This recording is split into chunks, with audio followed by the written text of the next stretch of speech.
And we're live. Good evening, guys. And yeah, as you might see, this is my real face. It's also the same face that was on Dutch Comic Con 2022. And yeah, first things first, I really enjoyed it. It was my first con, and also first time helping someone out. A guy named Fairies and Ants, also known as Mike Jimmy. And yeah, I must say, at the beginning it was yeah, quite overwhelming. A lot of things going on, a lot of people coming in. And for a guy with a light manual, that a lot of things at the same time. But yeah, first day was yeah, took my eyes out. Second, yeah, getting used to public, getting used to yeah, promoting and selling live on Quora. And yeah, but yeah, it went quite well. Second day we sold more than the first one. And yeah, I must say not bad for a first timer. And yeah, we had a fun time together. Also met some really amazing people. And yeah, I can't wait for the next one. First I'm gonna get some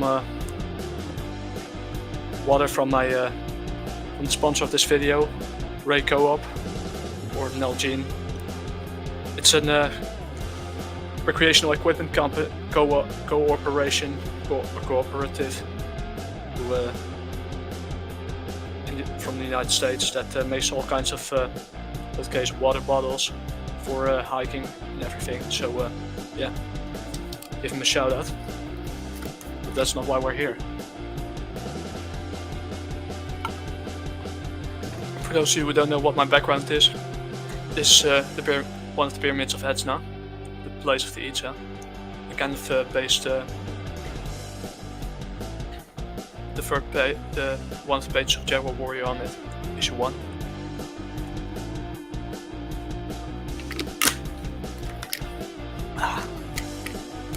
But yeah, I'll say, for first con, it was quite amazing. And yeah, and of course I went through the back issues, and I also spent some money as well. Talked to people, met some amazing guys like and girls, Mike Jimmy for example.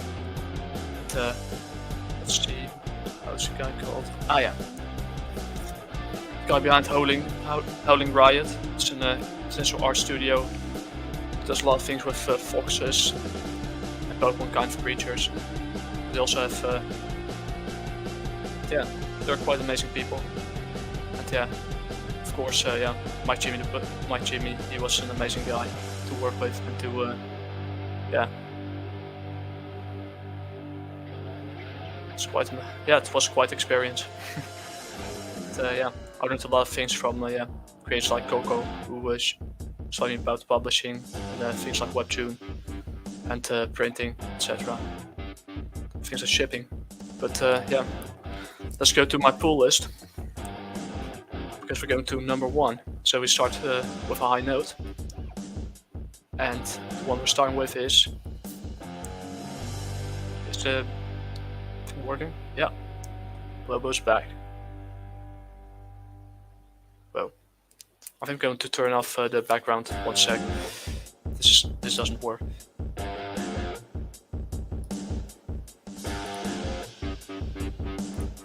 Ah, there we go. Much better. So here's yeah, first pull. Lobo is back. Issue number 1. It's released in May 1st of 1992. And yeah, it's what you expect from it. If you know Lobo a bit, it's kind of concerning an anti-hero who basically blew up his people in a scientific experiment. It's kind of filled, but yeah, it's kind of yeah. I love the cover, and yeah, it's the first. It's one of yeah, Lobo's back. It's number 1, so yeah, and yeah, I love the jacket. It's what you expect from a guy like Lobo. It's basically an anti-hero. And yeah, also a lot of vulgar humor, so it's something I got used to with the years. That was number one. The second one is, and whoa, one of the anti-heroes that inspired my own creation, my own anti-hero, Ghost Rider. And as you might see, this is them representing representing the first appearance of Johnny Blaze. And what a front cover it is! Look at this, beautiful. One of my favorite anti-heroes. And one of my inspirations. I watched the first movie with Nicolas Cage, and it's a guilty pleasure of mine. It's not really the most accurate thing, but yeah, Nicolas Cage and the guy playing Mephisto and the guy playing that version of Carter Slade. They did quite a good job, despite the script that was hit or miss. Spirit of Vengeance is something, yeah. It's a movie, it's kind of hit or miss. The first one was, yeah, okay, decent. It's not terrible, but not, it's decent. Not more, nothing less. And yeah, second one. I think this is Danny Ketch, looking at the motorcycle. And this time they're going on the road with Wolverine, with Logan. But yeah, I don't know exactly what the story is about, but I'm going to find out soon. And we're going to a two-parter. This is Betrayal, part 1, from Ghost Rider. But yeah, I don't know what happened, but something is about to happen. But I like the cover and struggle, etc. and Flaming Skull. Don't know exactly what it's about, but yeah, we're going to find out soon. And the two-parter is bingo. This is part 2. So yeah, it's quite an nice thing to it. Nice colors. There's some it's also dark on his knee. But yeah, pretty interesting. It's also dark here. Let's see. Oh yeah, there it is. On his knee. Don't know exactly why it is, but yeah, something is about to happen. We'll figure out what. And I was looking for this one, and I found him. Midnight Suns, Part 1, Unlimited, featuring Johnny Blaze, the Darkhold, the Night Stalkers, and Morbius. And holy shit, that cover looks amazing. I don't know who made this cover, but yeah, it's first issue. But it looks amazing. You know exactly what to expect. I wonder why Marvel doesn't make them anymore like this. But yeah, we all know the answer. Now to a more spicy one. I didn't want to, but I bought the digital copy on their official site, but the shipping costs are ridiculous from the States to Europe, etc. So yeah, but that doesn't stop me from finding what I want to read. And wow, you know why I bought it. Look at this. Jiggle. And yeah, this is the back. It's part of Extinction Express, Hellbomber edition. Yeah, I can't wait. It's where they pushes awake after 20 years from slumber. She wreaks havoc and rescues Jake, an innocent boy. And yeah, she meets an ally. They face a nefarious Hell Witch, naturally lay death prevailed, ultimately decimating the city, damnation and embarrassing the great Hellborn elders. Yeah. What can I say? Feminine beauty sells. I'm a simple man. Speaking about simple, here's the second one, or at least Merciless Onslaught. Herreich, a rogue Nazi scientist, kidnapped Jake, lost innocent in hell. His suspect is the key to enacting his master plan and conquering hell, but Lady Death ain't having it. So yeah. She plans to rescue someone with the help of Frau. Something with the help of Frau, Helga, and yeah, Elder Princess Caprice, and psychic Char. So yeah, quite interesting. And yeah, of course, here's the back.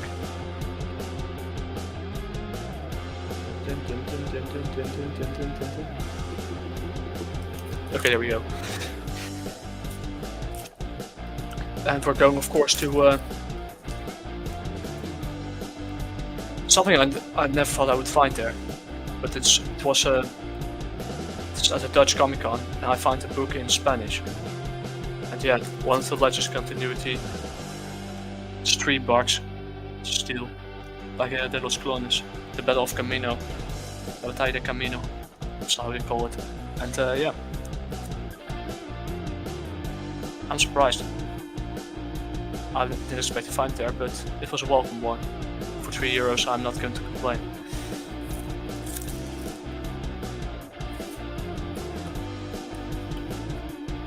The next one is a book by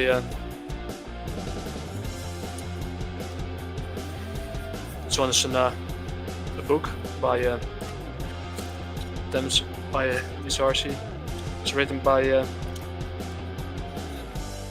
Patrick Berghoff. It's a Dutch fantasy writer. It's called yeah, its first novel. But I must say, I like how it looks. I like how the cover looks. It's like a walk in it. It's a hardcover edition, so yeah, I'm not complaining. And of course, I actually found some really good sweets as well. Something I want to try out for quite some time. Mochi with a bone milk tea. It's a Taiwanese dessert recipe. And, yeah, with ingredients like sugar. It's also use rice, some bone milk tea paste. Yeah, it creates a really good yeah, sweet for something with the tea or to have a bite. Part 1. Of course, you have mochi roll. It's Taiwan, also from Taiwan, from the island. It's kind of ironic because my hoodie is also from that island, because it's a Caphonic hoodie. Yeah, it's mochi roll with banana flavor, made in Taiwan. Let's see if I can make it. There it goes. See this? That's right, take that, YouTube. Okay, next. This is a Japanese style matcha mochi. Taifuku. So yeah. The matcha taste. I never expected fun. I had to buy those, the one with the bone milk tea, and this one because otherwise I couldn't use my card. But yeah, once again, it's look in the back. Oh.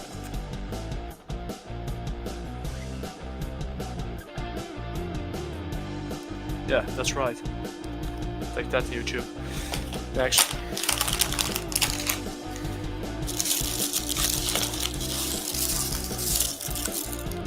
This one was a gift. Coffees.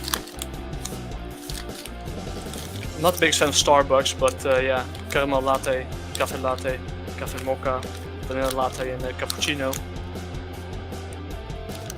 It's not bad. It's from the Turkish branch of Starbucks, but yeah, it's not bad. It's good enough, yeah. course, hello from NASA. And yeah, that was pretty much my pool. Now going back to, yeah, on subject. And going back to, yeah, where we left with the issue 9, Night of the Hunter, part 5. And there has been some changes. The reason why will be explained later. But I had to limit the pages to this chapter. It's Warrior issue 9, Night of the Hunter, part 5. It's part of a flashback story arc of 5 part. I had to limit it to 5 parts because yeah, the parts where where the tribe from central Mexico, or at least a fictional tribe, had to survive the attacks by a group of by another sort of gods, such as Swarm. It was pretty much already over, so I decided to focus on. From after that issue, I decided to focus on Hunakil Gawik alone.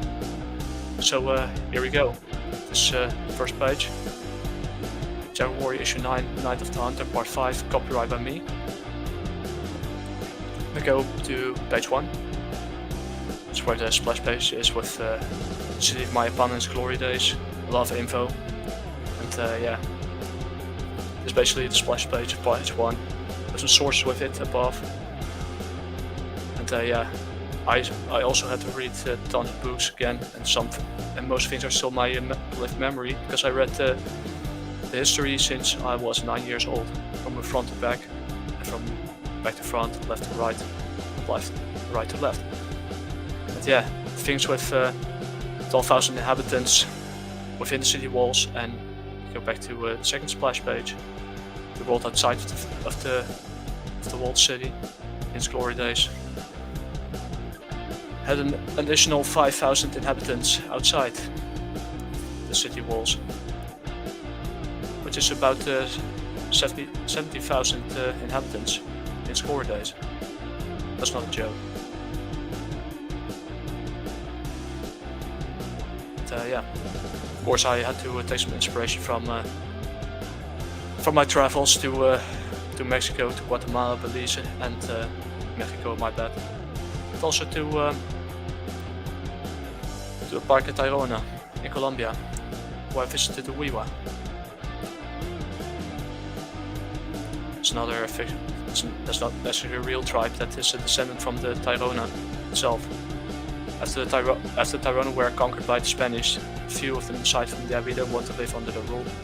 So they fled into the mountains, and that's how the Kogi, the Wiwa, and other tribes over there came to be. So yeah, they didn't want to be controlled by a foreign force. So here we go. Suddenly, so yeah, slaves are working, etc. Certainly one of the page 3, one of the mill agricultural slaves and his 2 children look up to the skies, see the white lightning of the Chuck of the north and the red lightning of the Chuck of the east, and followed by dark clouds. And of course, this is how it started. Look up to the skies and they see them fly over, and they. This is not the leader of Chichen Itza. This is actually the red Chuck of the north. He asked the white Chuck if he had his hands full, because he's flying with Equag on his back. So the white Chuck throws a groundbreaker, his throwing axe at the sky, and the clouds start pouring down. And of course the farmers and agricultural slaves raise their hands to the sky to thank them. And page 4 is now splashed with one of the soldiers of the Ruin Kokom family in full armor in the rain. And yeah, they pass by an older guard named Hai with one eye missing.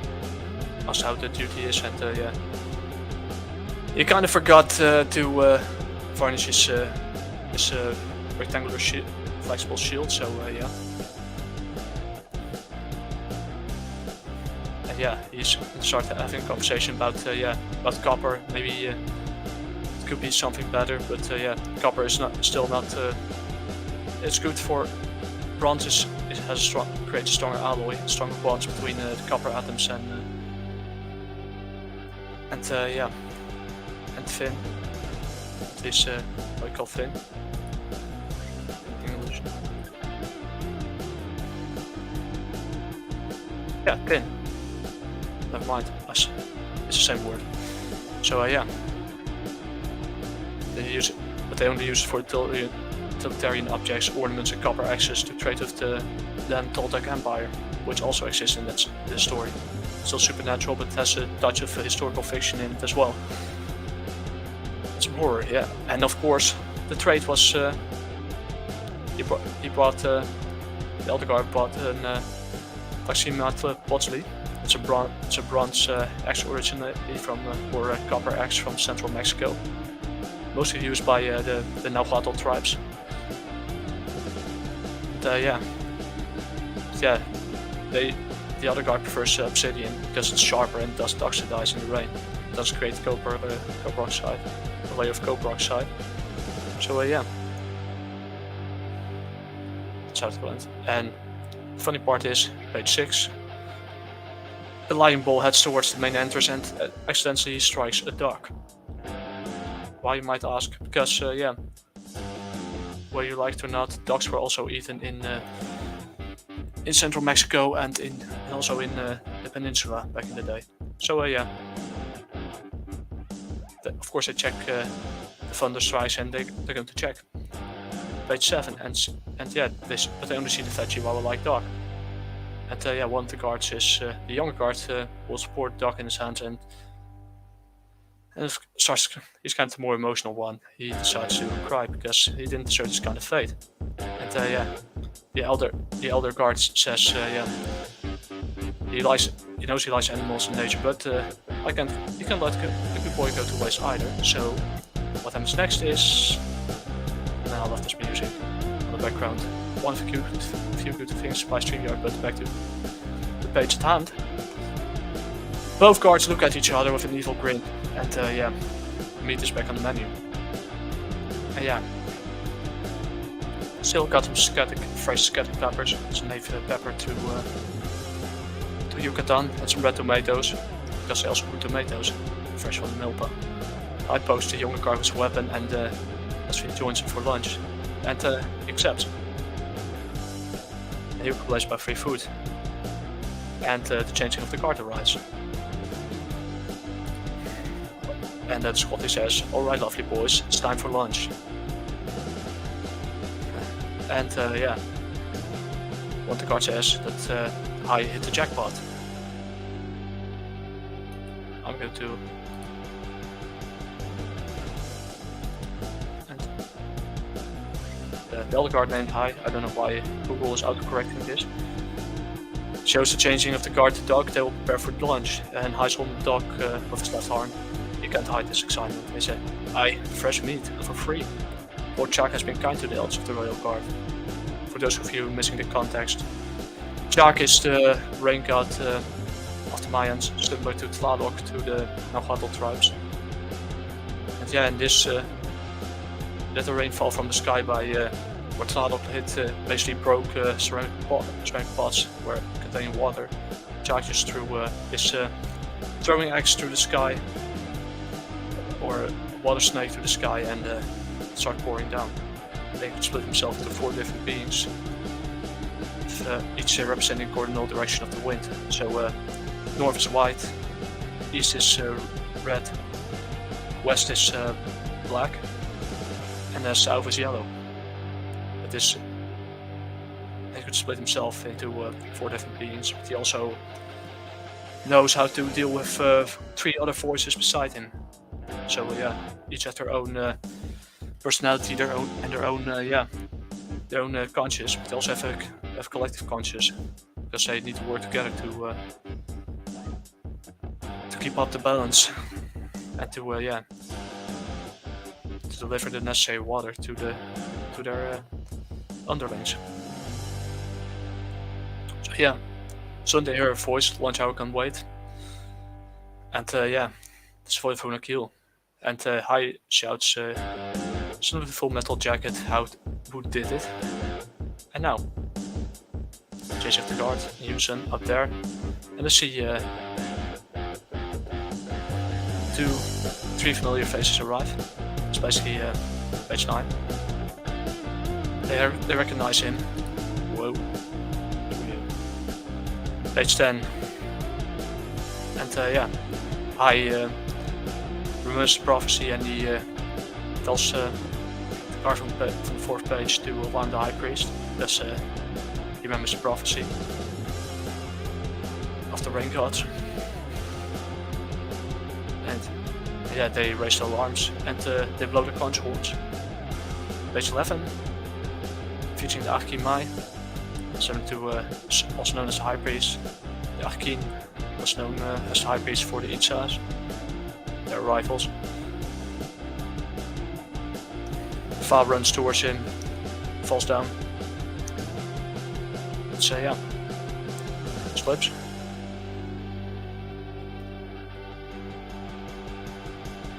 And yeah, the card. That's Route March. Wait a minute, it's Route March, isn't it? I hope this is the right word, but I misspelled it. The guard arrives panting at the temple and tells him that he needs to speak to Achimai. And yeah.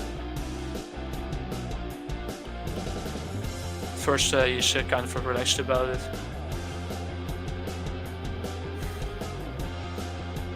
Yeah, Achimai tells the soldiers to stand up.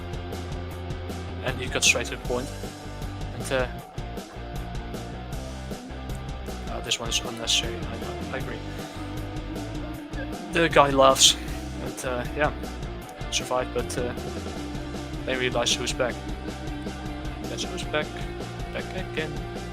And yeah, they open the gate, but for those who know the rain god, he likes to make an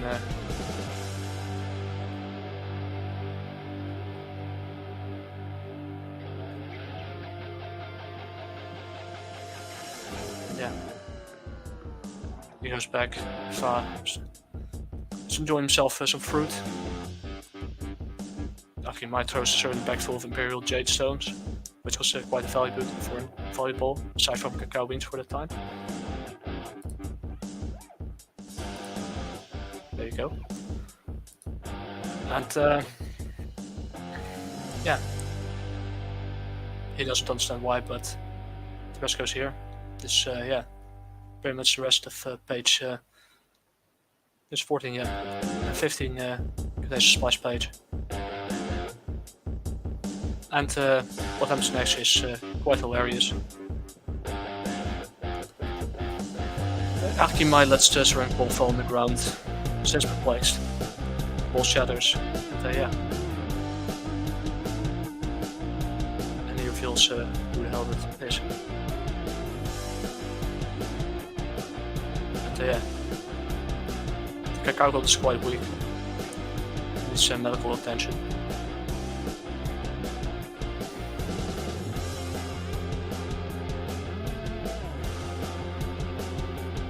And here's some great father and son moment. Because in this story, the Achimai is Unakil's father. Yeah, of course, Unakil is joined the army. His father's a priest. He and yeah, it doesn't always agree with Unakil's methods. Because yeah, his first rebellion. For those of you who read the Chitan Badan, he was kind of sentenced to death for whatever reason after a rebellion against the ruler of Chichen Itza, Chak, not the god. So that's what a bit of a background to it. There's a little bit of a background to it. But, yeah. Yeah, he is not convinced, but Unakil has the gods on his side this time. So instead of leaving the rain gods in the background, I actually drag them to the front lines, because it's public domain, and as long as I don't copy a version of, for example, Marvel or DC, I'm pretty much safe. And the copyright of this document, of this script, belongs to me, as you see here, and here. Page Otis 2021-2022. the Char of the North tells, yeah, the red one, take Mr. Sokowato, that's his nickname. To Tokyo. It's a town in Merida, very close to half an hour from Japan.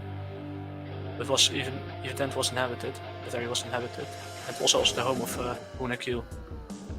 Yeah, the Red Shark of the East carries Aqua on his back, and yeah, anything else. He Toxin drops the spear of Aqua and Ekchua, geloof ik. I think. Yeah, that's it, Ekchua. And the White Shark is of course helpful. He hands him over the spear. And after this, I want to continue up to 46 pages, but I decided, and I realized, wait a second, AJ, you're telling 3 things at the same time, and that's simply not going to work.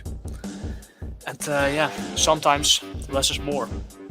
And I know some people disagree with me and say you need more than 20 pages, etc. But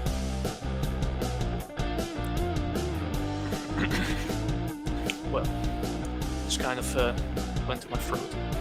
But I decided to end it on and this issue and this flashback story arc. So I decided to end it a little sooner and explain the rest in chapter 10. I will probably write it, I copied it to chapter 10 and yeah, kept it like this because I realized this ending was already perfect. And I want to find a good way to end the Night of the Hunter story arc, and there weren't already a lot of yeah, flying spoiler alert bats in it, so there's no Blood Moon anymore, so I decided to give it more to end this flashback story arc. Flashback will continue in chapter 10, Son of Tokakiyo. But yeah, I decided to end it here. I decided to end the Night of the Hunter here because I want to put the focus nothing more on Shark or on the gods, but a little bit on them. But I want to give Hunakil the time to shine and to give him some development. Son of Tokakiyo. Because yeah, this way also his nickname makes sense. Because with his father, who's a high priest, you have him living. The high priest is actually living in the Temple of the Dog in Japan. Their hometown is in Tokakiyo, so yeah, it kind of makes sense. But yeah, the Tokakiyo in this story is kind of different from the Tokakiyo you see nowadays. I saw back then.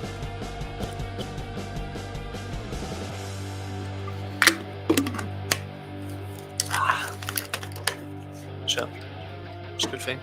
So I decided to yeah, I want the art let's shine through, and I want to end this the Night of the Hunter story arc on a high note. So yeah, I decided 9 was the last chapter, page 20. Today's the last page, and splash page for chapter 9, issue 9, and with that the Night of the Hunter story arc comes to an end. But the flashback chapters of Hunakil will continue in the Son of Tokakiyo. The reason why I chose this name because they don't have to deal with hunting gods and flying bats anymore, so for now. So I'm turning the attention back to him, because otherwise yeah, Chuck gets all the attention and Hunakil doesn't. So there you go. So I was saying 3 things at the same time. Sometimes you have to cut it to only necessary information, so yeah, less is more. So in this last page, the lightning strikes the red version of the Groundbreaker, while the Red Shark of the East looks up to the sky, carrying Ekchua on his back, and yeah, the lightning strikes, and yeah, when you see it's gone, the sun breaks through the clouds, featuring a double rainbow over the walled city of Japan in its glory days. And you see, there's not a hint for it, because there is an animal flying over the rainbow, similar to Ho-Oh from Pokemon. Also the first gen that I actually played, Gen 2. So I give him a little wink to it. It's the military, because his military macaw is not just a military macaw. Because they actually don't live in the rainforest. They prefer outlands. You probably already know where I'm going with this, but he flies similar to the Ho-Oh, and with this, the end of the Night Hunter story arc, and it'll be continued in issue 10, chapter 10, the Son of Tokakio. Yeah, that is pretty much the first draft of issue 9. So I hope you like what you see. For those of you who know more about script writing, have something to comment. Maybe the things I could do better. Because sometimes I have the bad habit to just describe the things happening, but I don't. I'm not showing I'm telling, but I'm not showing. So this is with visual medium, you have to show and not tell. So it's sometimes a bit confusing. But for first try, for first time, I see did a pretty good version of both Jack and Huna Globalcomix. So that's a good thing. So you probably wonder what happened to the previous file. Don't worry, I didn't throw the rest away. Just moved it to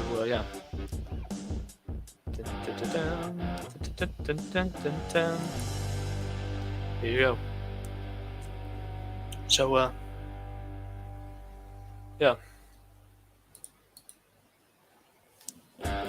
Jack War.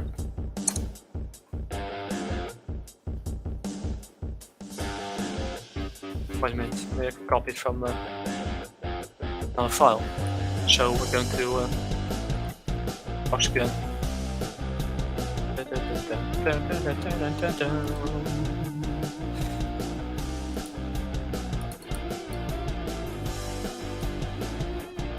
And we should put the header on it. So chapter 10. AJ Hodes. Of course, the copyright goes to me. But, put the footer in it.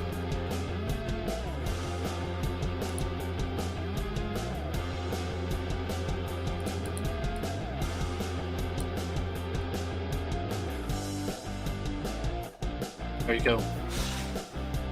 Yeah, I'm basically moving the things a bit. This is not the.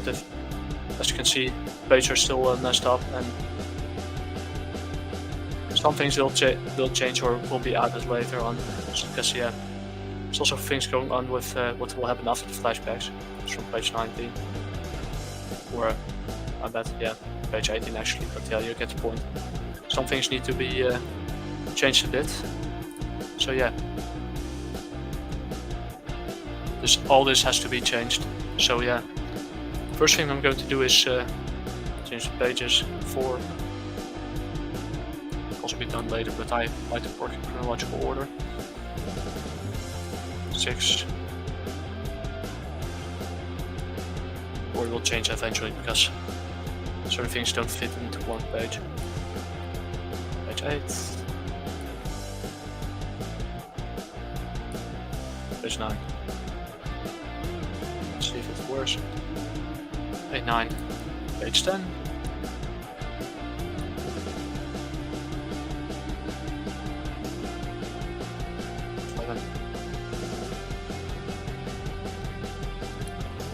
Page 12. 13. Of course.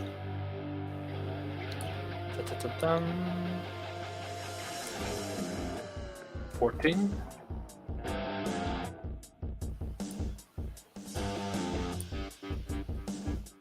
Yeah.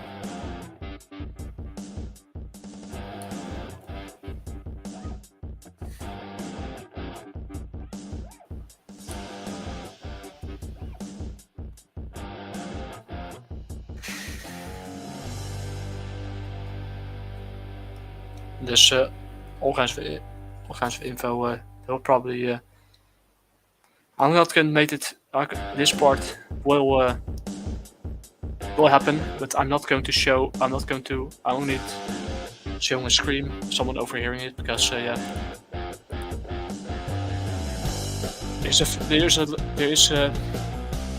My moral compass started to or my conscience started to act up, and I can't. There's certain things that I can't show. It will be explicit, but not to this level. But yeah, I also planning to for another chapter. I'm planning to add the not safe for work thing, but it's not related to this. And there's a limit between not safe for work and yeah, not safe for life. It's something that Mike Jimmy told me not to do. And yeah, it's what kind of public are you making it for? You make it for yourself or for the wide audience. I'm not going for the global one, because I know the global audience used to mean really global, but global nowadays means yeah, only listen to a small minority that only knows how to complain. It's never enough for them. So yeah. So yeah, I'm currently at 17 pages, and yeah, there will be more pages added to it, but I know I want to end it at page 17 in this kind of way, with Hunakil arriving at the zone node of Tokyo. It's Michael Wheatle, body armor, his rectangular shield with the white dove painted on it. And yeah, he's going to be trained by no other than Equa, and with the daggers. And Sigbalem will one of the high priest of the Circle 4 of the Scorpios will be a supervisor and will watch his training, his progress. So it's going to be quite interesting. You slowly see Hunakil Kawik from just a rebel growing up to a more disciplined and calculating fighter. Because Equa, for those who don't know, he was a patron god of cacao and of merchants, but he was also a war god. Eventually, he started to take over it's kind of unknown where he came from, because he wasn't part of the classic period of the Pantheon. But sources say that he came from central Mexico, yeah. So I decided to give him more of a background, and since during that time, the post-classic, a lot of Putinized Mayans from central Mexico, from the Tabasco region, started to migrate north to where Mayapan was. I thought, hey, let's add a god and it makes sense. There you go. So yeah, panel 1. Page 1.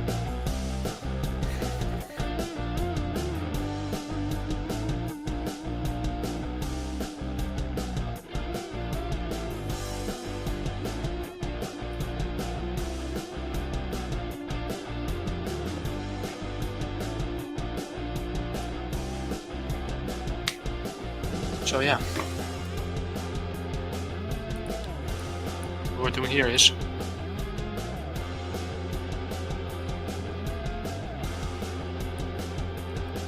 start this first page of the gathering of 60 folks. Nobleman. See what time we are. Yeah, 43 minutes. The nobleman, by saying the 60 folks will live within the walls, so I still leave. F3 process.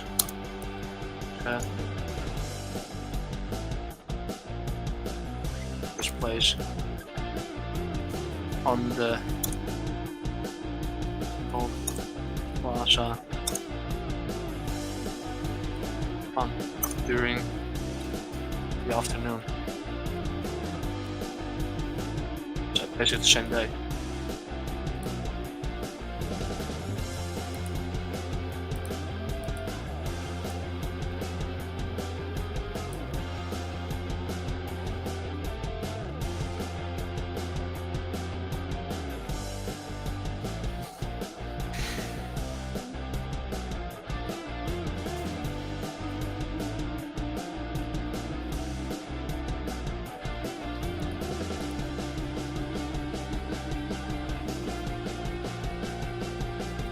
the afternoon.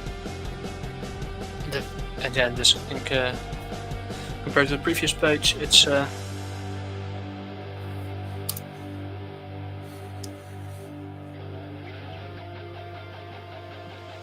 under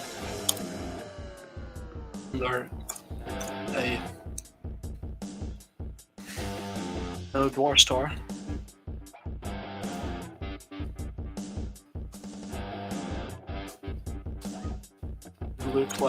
Blue sky.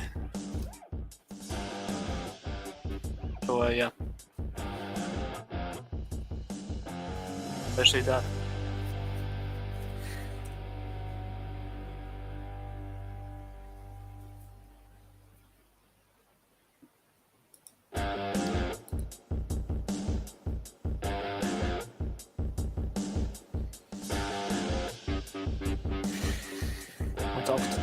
En wat hebben ze netjes? Scan super. I can make this a splash.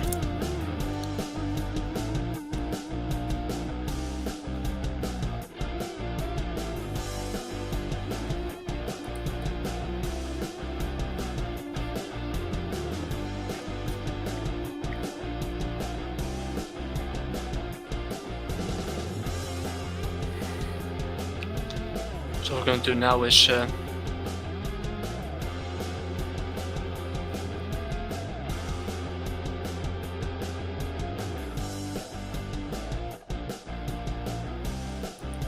I'm basically add another page here.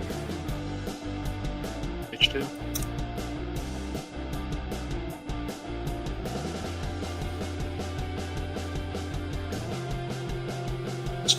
Distance.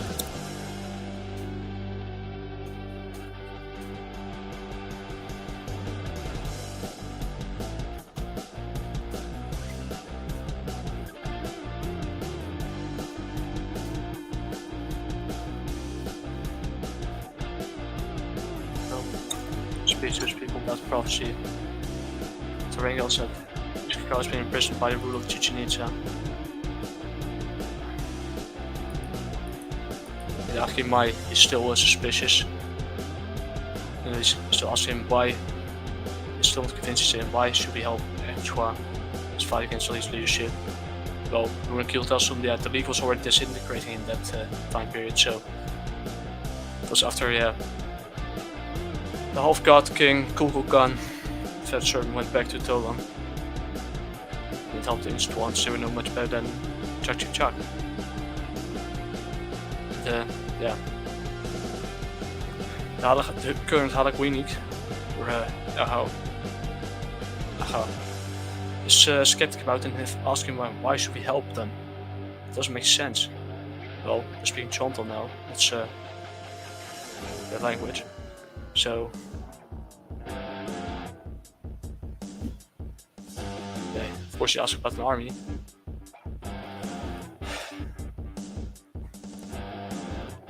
One of the messengers in this case.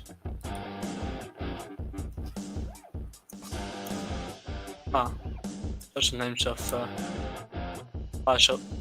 celebrating the what's gonna name Do, so that's kind of just gonna shout the names. Yeah. Especially page 1, That's page 3 basically. That's the balance. Yeah, here we go. Sorry.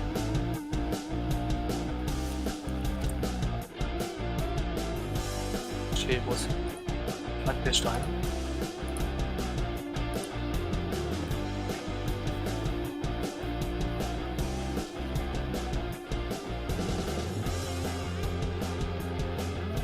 And next.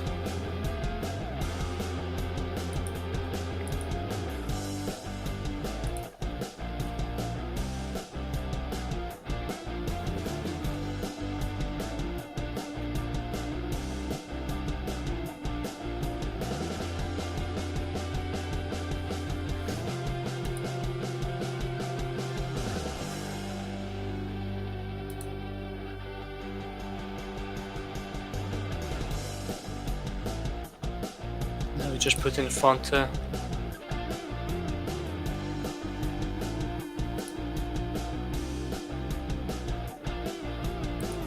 the feet of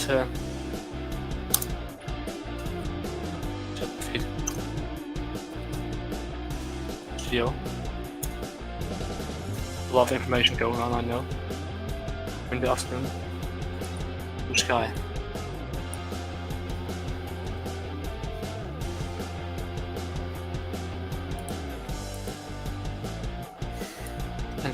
Instead, when kills stands in front of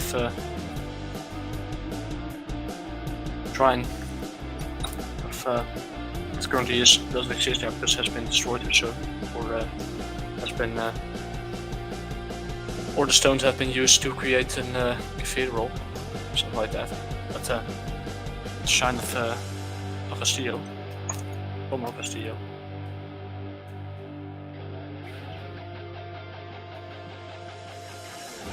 Shrine with the Achim, with the Halach, Winnig, current ruler, Ach, my father, and the Chak of the North.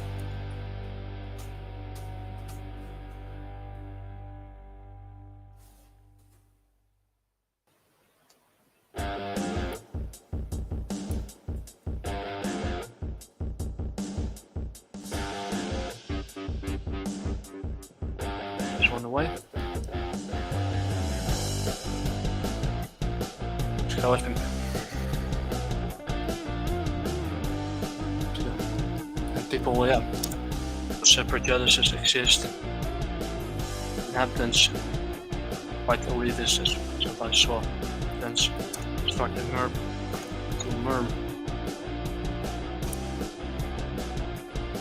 Start to murmur. What's murmur? Murmur, there we go. Murmur, and yeah. Some people like the Aki might look suspicious at him and ask why should help a Twat fight against him.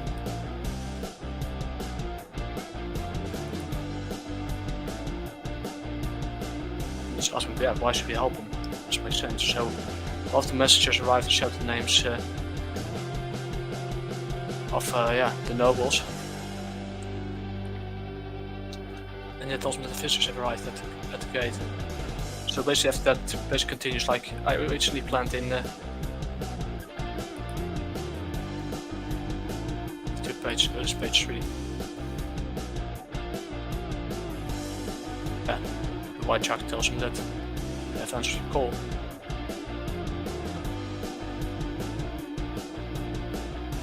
It contains 2 panels.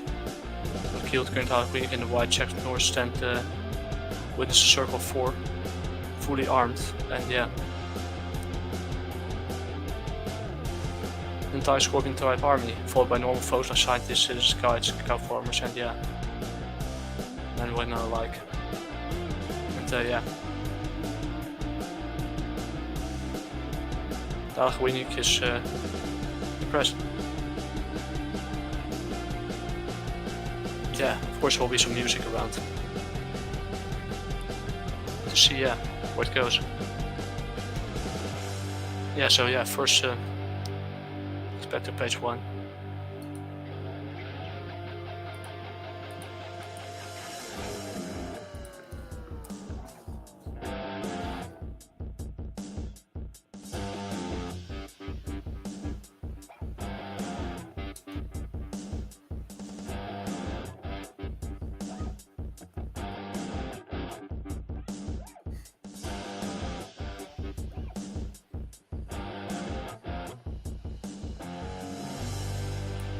Nothing good to do.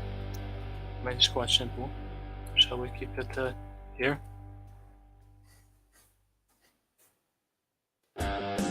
It is splash.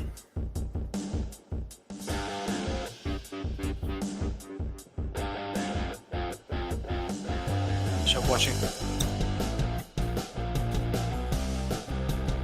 Over, yeah. folks.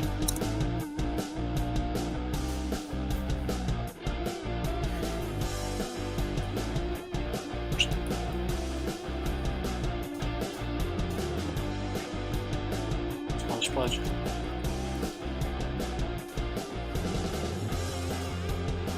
See of dadelijk weet niet, achter je mij, his father, and Jack was north.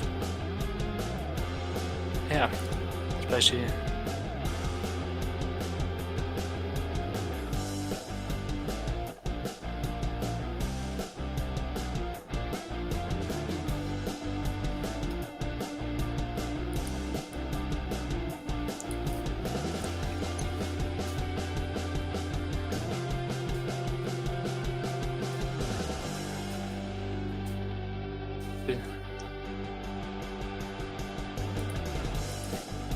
Yeah, what happens next is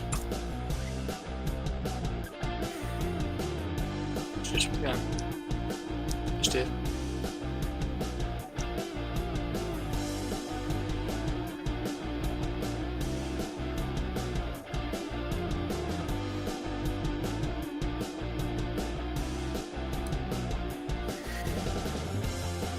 I'm just going to cut this to page. That's another page here.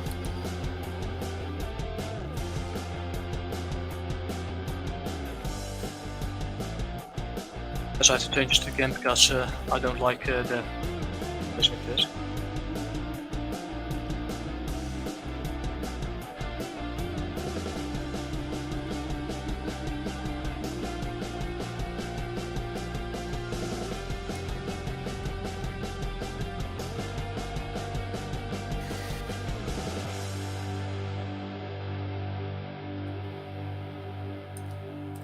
Goes away.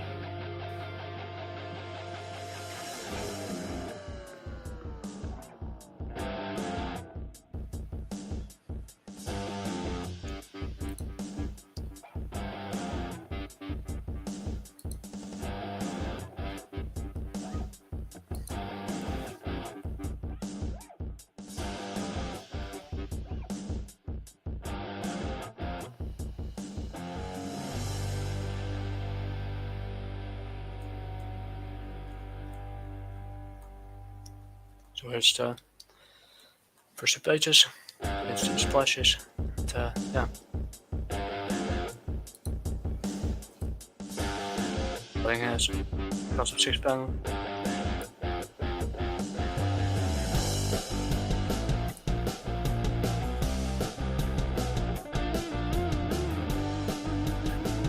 Let's into the sky.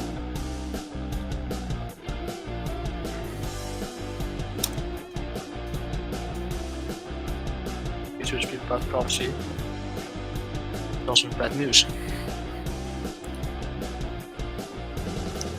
And the inhabitants start to murmur about it because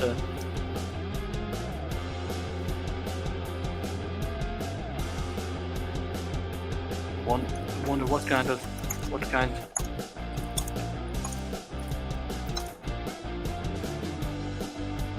So yeah.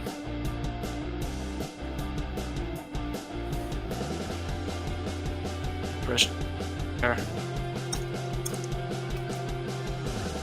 Honest.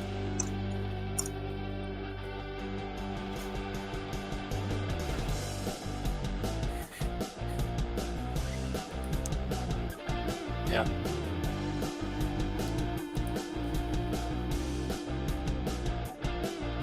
That's something here.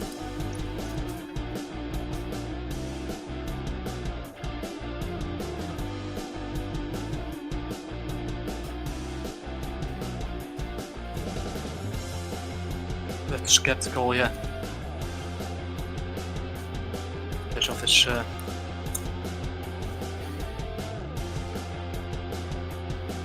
yeah, father.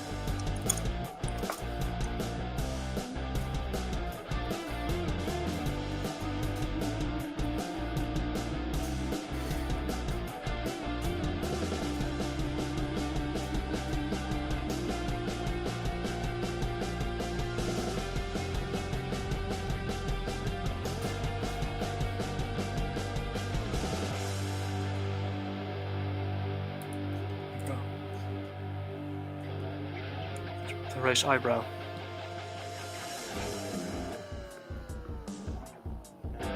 Lucky my yeah.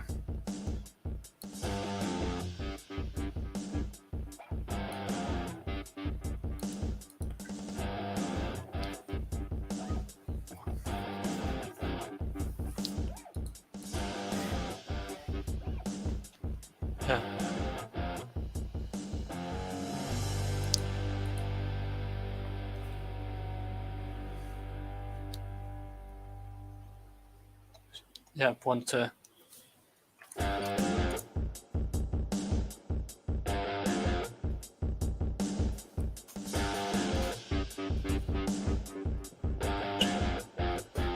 reach that such a delete. Why we they should says yeah shouts.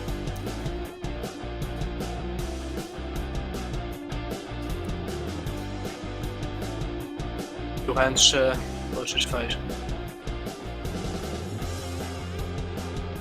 Why you should help him? What a strange business that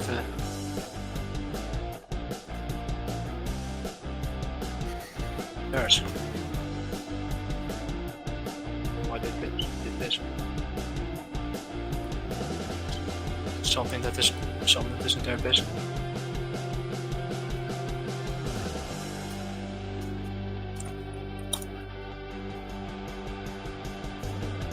Not their business.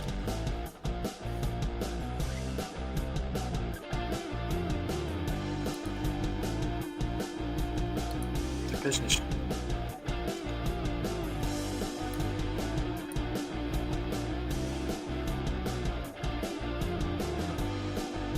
Yeah.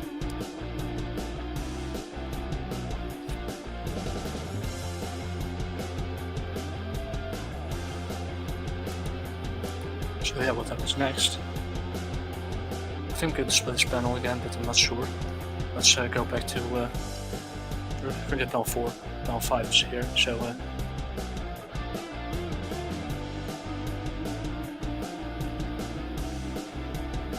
actually my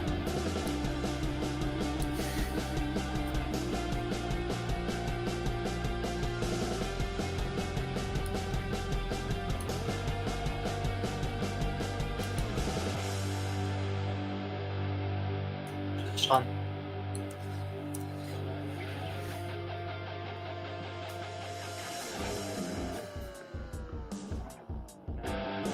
Oh. Ask him why he should help. Ask him why he should.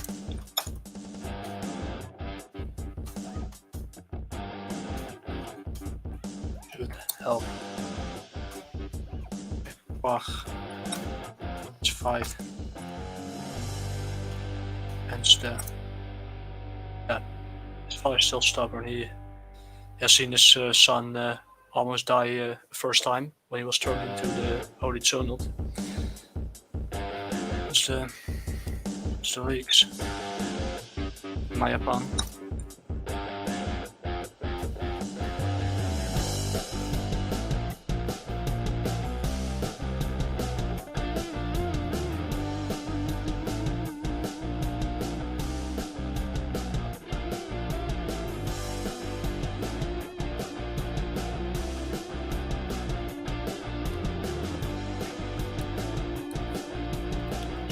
Page 4.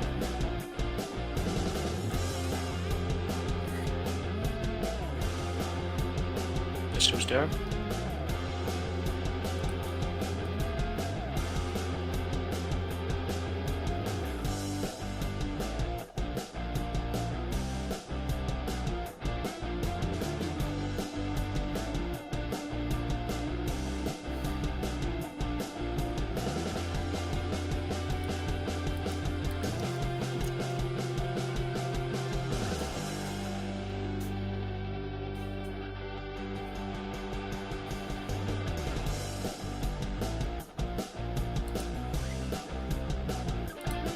Where to go next.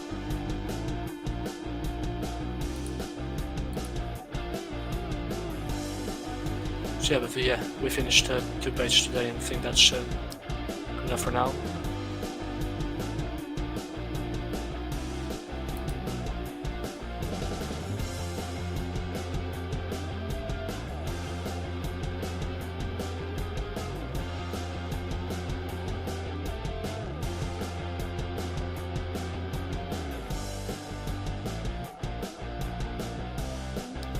That's pretty much it, though. I think I'm calling this for today. It's already showed pretty much what my pull list was. Well, I pulled this week at Comic-Con. I showed a little bit of the first the 9th issue / chapter. Yeah, this chapter I'm working on right now. If you want to see more videos like this, I can show you. Yeah, I can. Yeah. You can leave a like, comment, subscribe if you want to, or yeah, follow me on Twat. And if you want to see what I'm creating, as you may see, the Jaguar Warrior issue 1. I hope it works. It does. Good to see. It's getting worse. It's over 80% print ready, so I should have done. It will be first released as a webcomic through and digital comic through my own website called jaguarwarrior.com, and also through Gumroad in digital format. And it took me a while, but Mike Jimmy kind of convinced me to also make to print it physically, so that he could also so I could leave that stand and maybe other people at another convention or fancy event could pick it up. And yeah, I also trying to do that event called Castle Fest as well. Who knows? So yeah, so we're going to quickly scroll through the pages, or yeah, flip through the pages. This is page 1.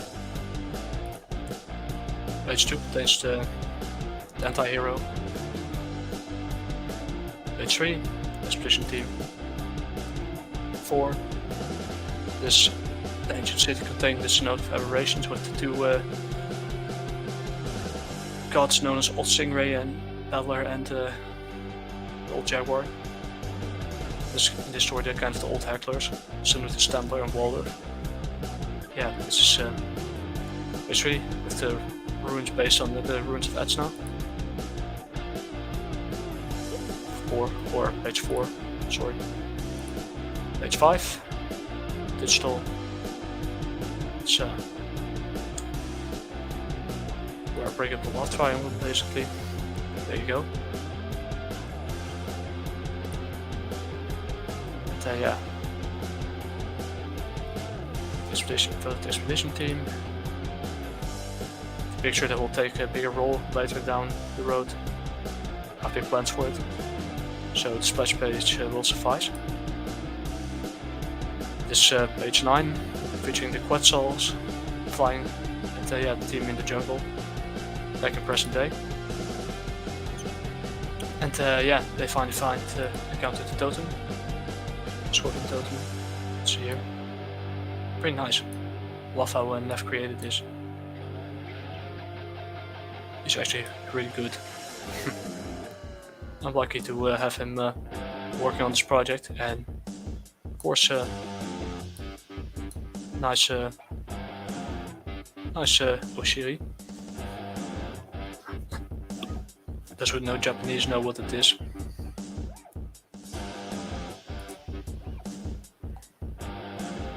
Black vegetation. There's a sample, and yeah. It's probably one of my favorite pages. The blood moon featuring the bats. Then blue. And in this story, the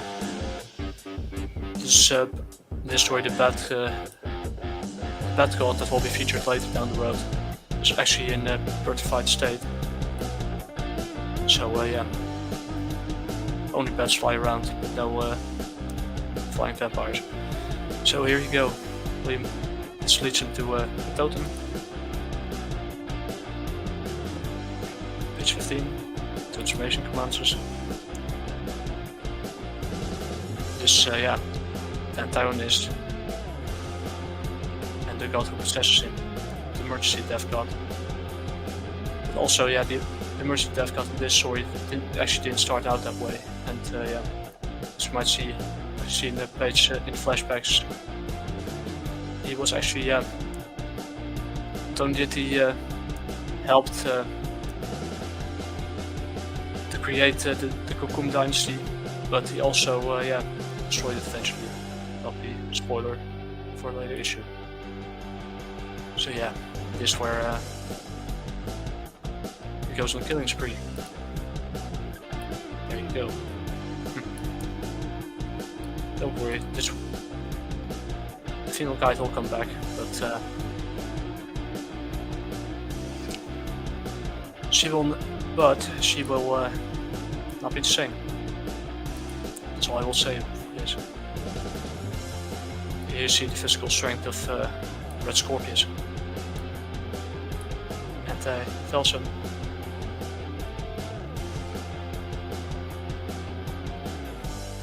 This page 8. This page 18.